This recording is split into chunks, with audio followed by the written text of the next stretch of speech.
Hello and welcome back to the Himalaya Horizon February construction update. We're excited to share the latest progress as the development continues to rise steadily and take shape. Concrete works have now reached the 15th floor in Block C, marking a significant vertical milestone. In Blocks A and B, concrete works have progressed to the 8th floor, demonstrating consistent advancement across all towers.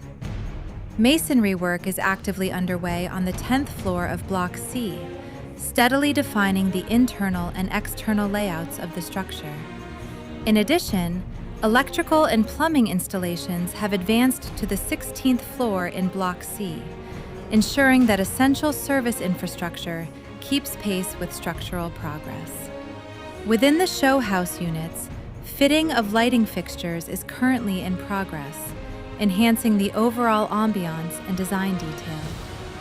Works in the show houses for Blocks A and B are steadily advancing, with skimming activities ongoing to achieve smooth, high-quality wall finishes. Overall, construction remains firmly on track, with progress visible across multiple levels and disciplines.